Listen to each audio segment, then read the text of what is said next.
அருமையான தேவ பிள்ளைகள் ஒவ்வொருவருக்கும் கர்த்தராகிய இயேசுவின் நாமத்தில் ஸ்தோத்திரங்களையும் வாழ்த்துக்களையும் தெரிவித்துக் கொள்கிறேன். தீமைக்கு சரி கட்டுவேன் என்று சொல்லாதே, கர்த்தருக்கு காத்திரு, அவர் உன்னை ரட்சிப்பார். அருமையான தேவ பிள்ளைகளே, எப்பொழுது நமக்கு ஒரு தீமை நடக்கும் பொழுது பழிவாங்க வேண்டும், தீமைக்கு தீமை செய்ய வேண்டும் என்று கோபம் எழும்புவது மனிதனுடைய இயற்கை. ஆனால் கர்த்தராகிய இயேசு நமக்கு கற்றுக் கொடுக்கிற காரியம் என்ன? உன் சத்துரு பசியாக இருக்கும் பொழுது அவனுக்கு போஜனம் கொடு, அவன் தாகமாக இருக்கும் பொழுது தண்ணீர் கொடு என்று கர்த்தர் சொல்கிறார். என் பழிவாங்குதல் எனக்குரியது, நான் பதில் செய்வேன் என்று சொல்கிறார். ஆகவே கர்த்தர் நமக்கு நீதி செய்ய வேண்டுமானால் நாம் செய்ய வேண்டிய காரியம் என்ன? கர்த்தருக்கு காத்திருங்க. உங்களுக்காக கர்த்தர் வழக்காடுவார், கர்த்தர் நீதி செய்வார்.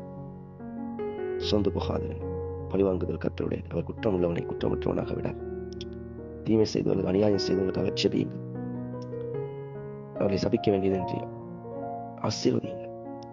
நாள் வரும், அவர்கள் மனம் திரும்பினால் பரலோகம் கழிவும். அவர்கள் துன்மார்க்கத்தில் வந்து நிலைத்திருப்பார்கள், கர்த்தர் அவர்களை பழிவாங்குவார். உங்களுக்காக அவர் யுத்தம் செய்து உங்கள் சத்துருக்களை சிதறடிப்பார். கலங்காதீர்கள், கர்த்தர் மகிமையான காரியங்களை செய்வார்.